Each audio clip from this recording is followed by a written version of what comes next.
The two things that meant the most to me was duty and honor.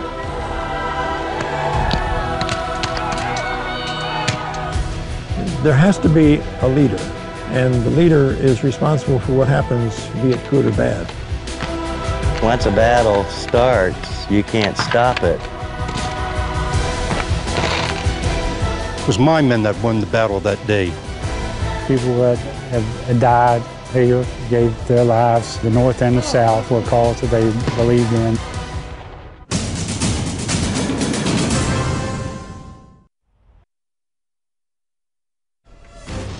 When I was told I was taking it over, they sent a major in to tell me, and I actually thought I was either being relieved or arrested, because I don't care for the politics outside the government, and I darn sure don't care for the politics within the Army.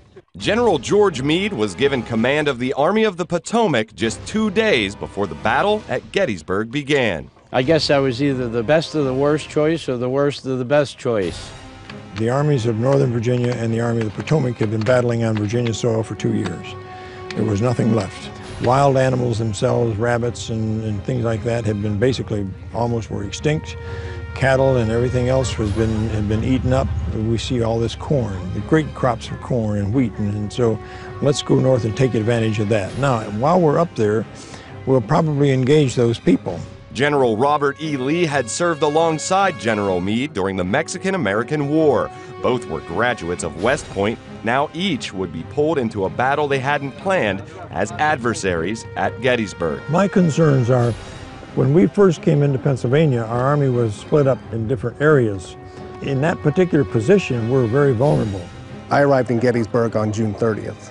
General Meade actually was trying to get a battle going further south, but I recognized the heights around Gettysburg, the lay of the land, and I said, this is a better place for a battle. If we're gonna go, this is where we're gonna go at. Powell Hill and I were in the Cashtown area when we began to hear weapons fire, and we moved. I tried to find out what that was, and we find out that General Heath has engaged some advanced elements of the Union Army. And in an effort to dislodge them and become victorious over them, he throws in more troops. And so by early afternoon comes, all available resources to Powell Hill with the Third Corps have been thrown into battle against the Union forces there.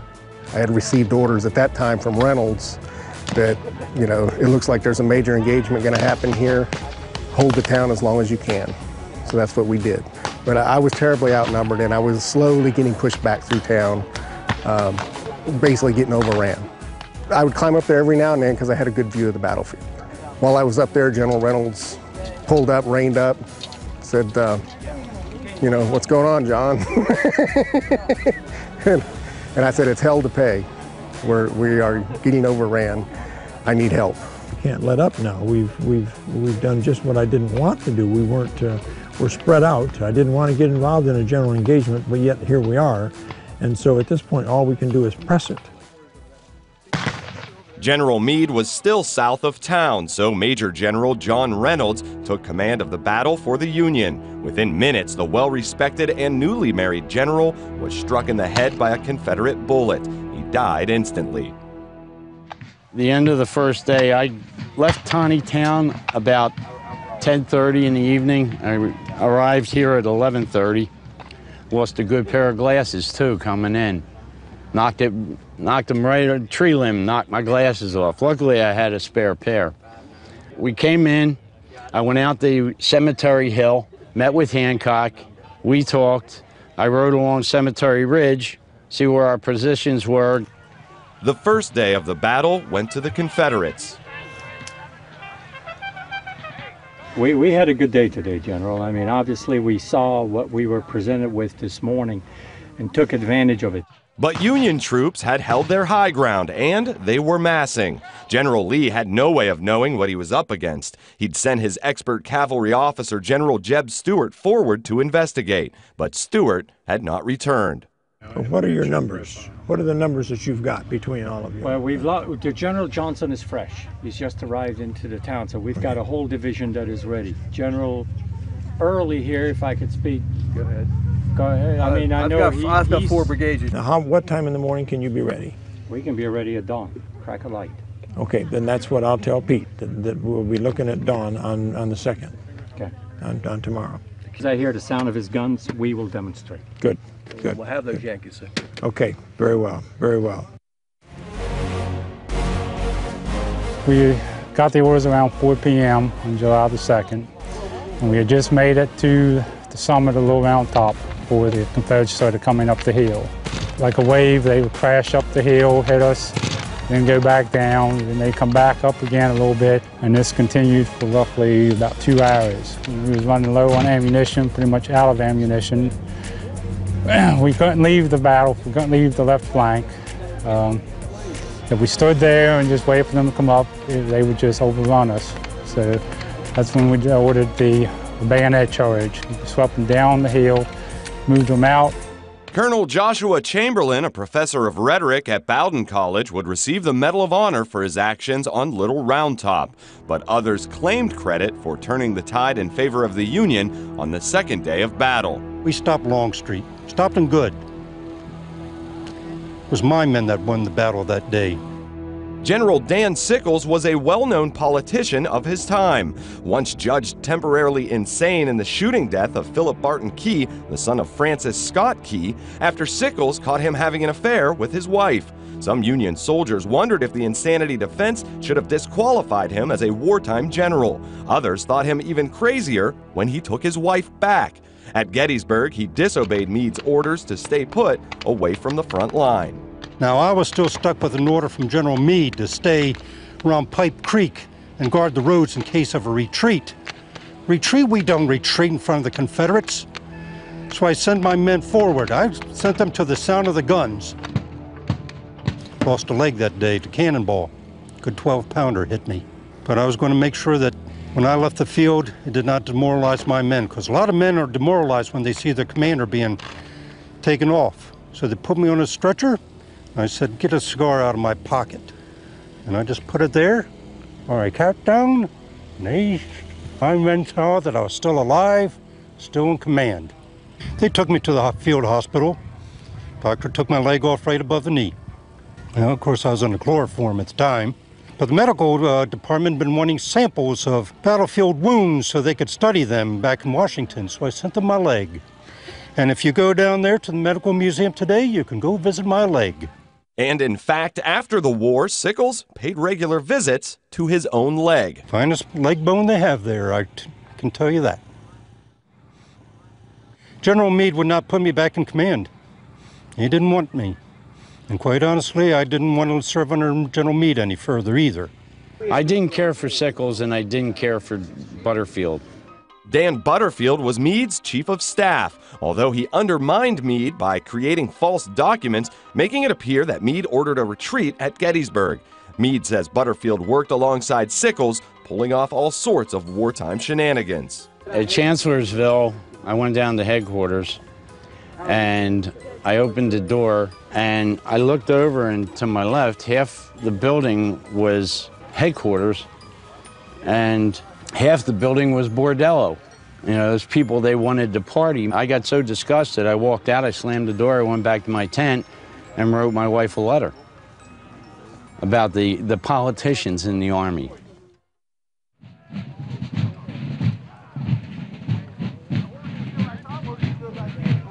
As the sun rose on the 3rd day of battle, the Union had massed thousands of troops on top of Cemetery Ridge. But General Lee was convinced he could squeeze the Union into a retreat. Despite warnings from his second-in-command, General Pete Longstreet, Lee called for a massive attack. General Richard Ewell from the north and General Stuart finally back from his failed forward mission from the rear. Longstreet, in command of General George Pickett, was to engage uphill head-on. And if all had gone as planned, we'd have been able to literally cut their army in half. All of them on this side would have been our prisoners. The rest of the army would have said, well, we need to readjust our thinking here. And they'd have began moving back toward Washington City. But Stuart, exhausted from his wild reconnaissance ride, was stopped by the Union's brigadier generals George Custer and David Gregg. Ewell ran out of ammunition, so the charge was left mostly to Pickett. Get their ammo supply up, because if we hit Gettysburg and they need us right away, I want to be on the field as quick as we can. Well, we formed our battle line at 1 o'clock when the cannonade started, and it ran until 3. So I rode over to Longstreet and asked him if I should move my men out. And he didn't say anything, and I asked him again, and he finally gave me a nod yes. So I rode off and went to my men and rallied them for the charge.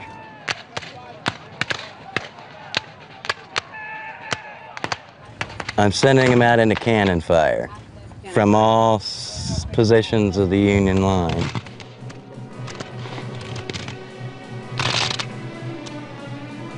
So our plan fell apart. Once a battle starts, you can't stop it.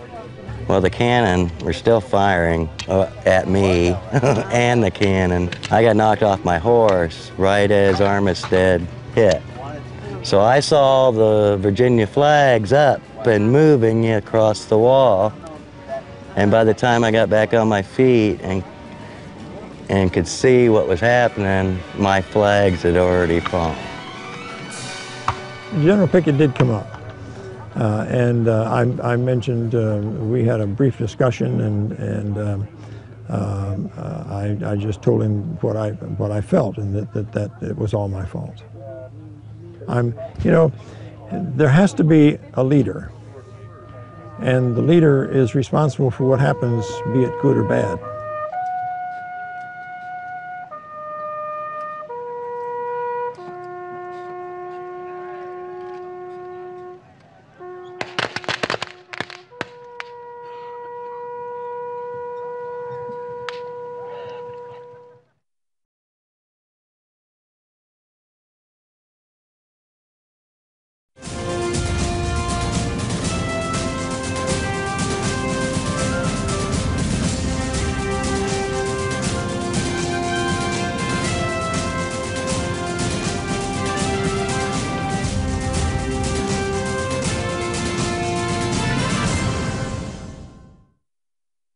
We would do this for 24, 48 hours, sometimes even more. There'd be an assembly line. I would do legs only. Another surgeon would have the arms. In just 3 days, more than 27,000 Union and Confederate troops were wounded. Those deemed viable in the field were brought to a medical tent. The most common treatment was amputation. He has an open fracture of the foot. Any open fracture constituted the removal of the limb. What we would start off with would be chloroform or ether. The hospital steward, Kathy, would provide that via a ether cone. We would instruct the soldier to breathe deeply for about 10 seconds, after which they would become unconscious, fall asleep, and be pain-free. The surgeon had 8 to 10 minutes to get the leg off and the stump stitched before the soldier came out of the ether. The capital knife will go through the muscle, the skin, and any blood vessels to the bone, okay, from the top and from the bottom. At which time the hospital steward would take this, wrap it tight, and pull this back, which would expose the bone, okay? Once the bone was exposed, I would take the capital saw, make 5 or 6 passes, the limb would be severed, this limb would be thrown into a pile of limbs and discarded. The bone would be filed to prevent sharp edges from causing future discomfort. The wound sutured and the soldier whisked off to awaken in quite a lot of pain. At this point, the surgeon would clean some of the instruments with a bucket of bloody water, which wouldn't be changed for maybe a dozen soldiers. They would simply go like this on their clothes or on their apron, okay, and get right into the next soldier. Dysentery claimed more lives than battle. Thousands succumbed to disease caused by unsanitary camp conditions. This would be nice accommodations, let's put it that way. I'm a private. We try to stay clean, for the most part. You can see how sanitary my food is carried. So this might be a reason. But for instance, when I mix up, if I'm going to mix some flour dough or something, this is what I mix it on. But it works, you know, you put that down and get some dough out and some water from the canteen, mix up, put it in there, and you got it. So, you know, there might be a reason I get diarrhea from time to time. Troops might march 20 miles in a day just to get to the fight, so they traveled light. I like to say I'm a high private because I have this fine thing here. This is actually Yankee stuff. This is a piece of shelter half, Yankee shelter half. They started making these for the Yankee Army in 1862. By this time of the war, we got as many of them as they do by taking them from them. If they couldn't carry it, they didn't have it. So you had basically the clothes you wore until they fell off of you. An extra pair of socks maybe, I always try and carry that because you need those. But most, maybe another shirt, but that's about all the men had. So I've got my home, I've got my kitchen, and then the fighting part. In this case, it's an 1861 Springfield. Probably the most commonly used weapon out here.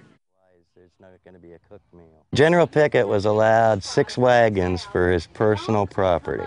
The tables, they all fold up for easy storage because you didn't want to take up a lot of room in a wagon. The trunks would store more. I had my desk, which would keep my military objects in, my maps and that. Got this from the native tribe who I married. The Mourning Dove was her name. And her father was a chief. So he gave me this knife. And then she died, and then who'd you marry after that? Sally Corbell Pickett, after Gettysburg was done, September of '63, I was afraid I wasn't going to make it through the war because of what happened at Pickett's Charge. And I told her to get everything ready to be married, so we got married in September. Do you, George, take this woman to be your lawful wedded wife?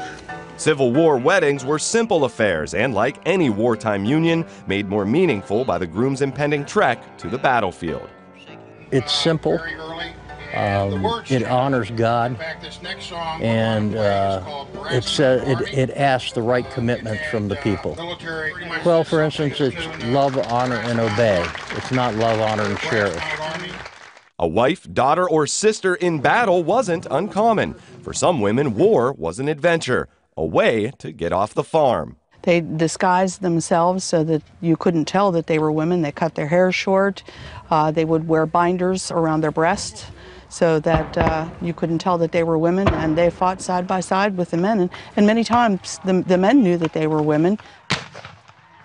The commanders turned a blind eye a lot of times to the fact that they were women because the attention to detail that they gave, especially to artillery crews, was phenomenal. Fire! Load!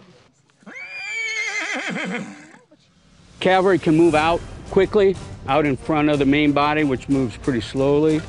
Cavalry can move all over and find the enemy much easier than dismounted folks can, and we can move pretty fast. Once we find them, then we hold them for a while, and the way we hold them is to dismount. So when we dismount, typically we operate in groups of 4. So 3 men will dismount, they'll link their horses together, and the 4th man will hold the horses.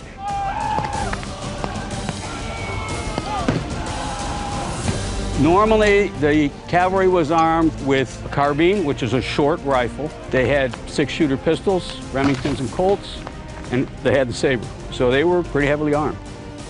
I'm a captain of the Wolfolk Rangers. They came out of Culpeper, Virginia.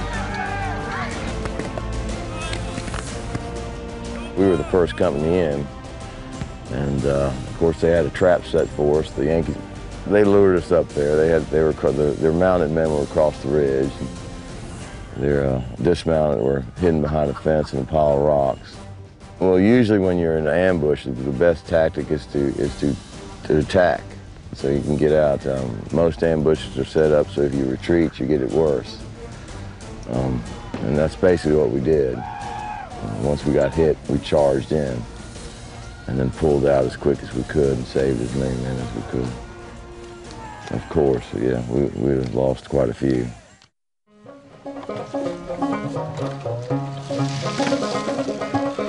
Caring for horses, cleaning guns, finding and preparing food, all part of life behind the lines.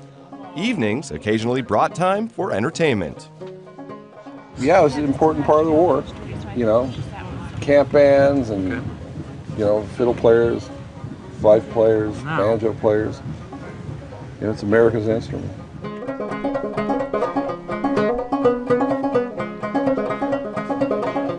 What else could you do at night, you know?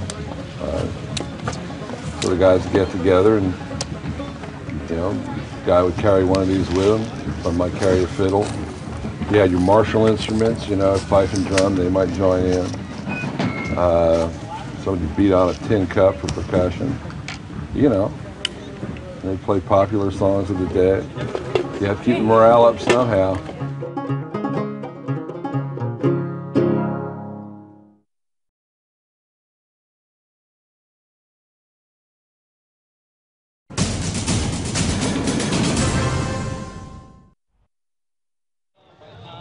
What we're going to be portraying is when that first engagement started, the Federals did a pretty good job of holding the Confederate line at that point near the creek and near the ridge. Water nice to be there in the activities tent from there.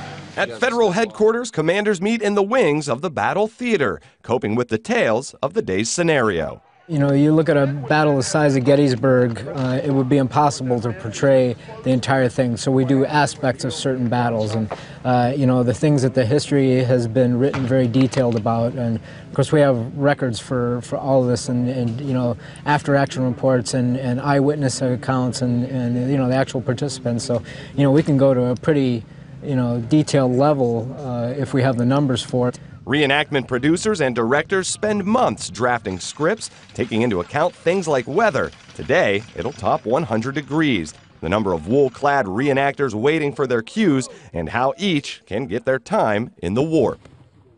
If there wasn't a lot of cav action, say in Pickett's charge, we still have to incorporate them in the scenario somehow because, you know, they've got as much money, time, and effort into coming out as we do, and they need to have an opportunity to play as well.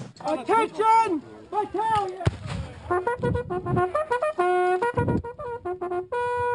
Our dismounts are going to go out with the cav. They're going to go out first. We're going to hold the 1st and 2nd Division in the woods back here.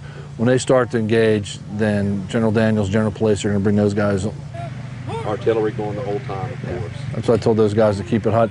The other thing I told our guys was if they see something changing, act and react to it. I mean, it's scripted within, but, you know, if Brian goes to throw the punch back or block the punch. So, other than that, we should be set to go. We usually have a scripted scenario that we're going to follow. Sometimes it works the way it's planned, and very often it doesn't, just like the real Army. Dismounted cav send out already? Yeah, we did. I don't know where they went, though. We had Buford's cav coming.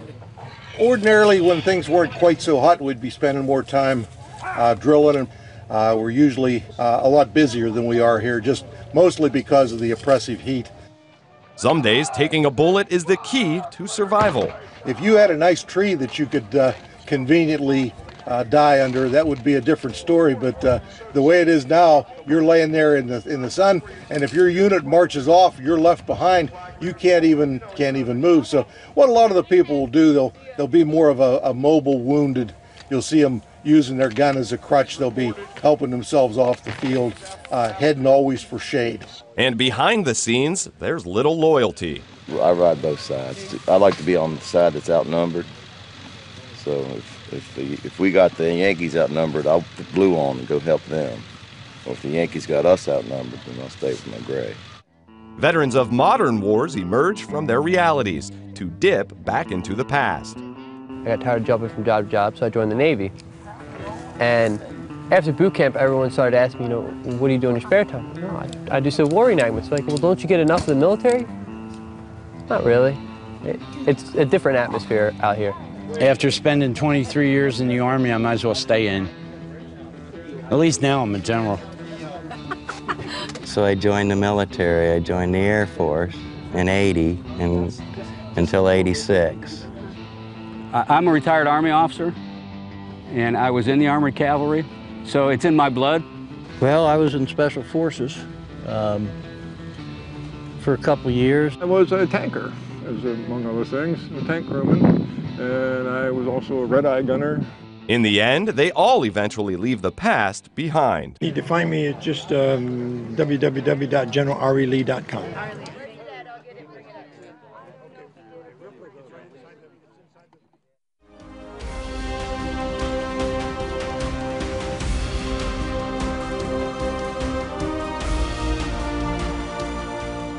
War's come a long way. Unfortunately, we haven't learned how to avoid them. You know, if we'd have had these, okay, it'd been a whole different ballgame. The guy that played Buford just stepped up to General Meade. So I said, you know what, I'm gonna try for that part. So I actually have to dye my hair now, and I'm pretty much gray. It's emotional. People that have died here, gave their lives.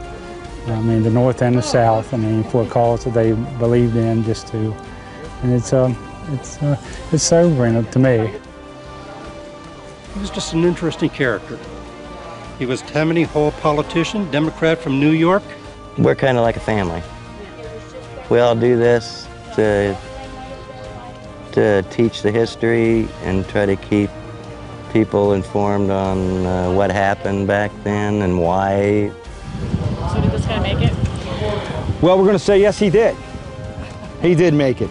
His leg's a little shorter, but he made it. Yeah. Lots of things. I've gotten dysentery, I've gotten pneumonia, I've gotten every kind of bug bite you can think of. Of course, you know, every little boy wants to be a cowboy, so I liked riding around with the guns and the swords and playing hard. It was fun. I just kept on big toys, you know, big boys with big toys. So in some ways you could say they were tougher, but when I look at what our soldiers are doing now, the basic soldier is the same guy.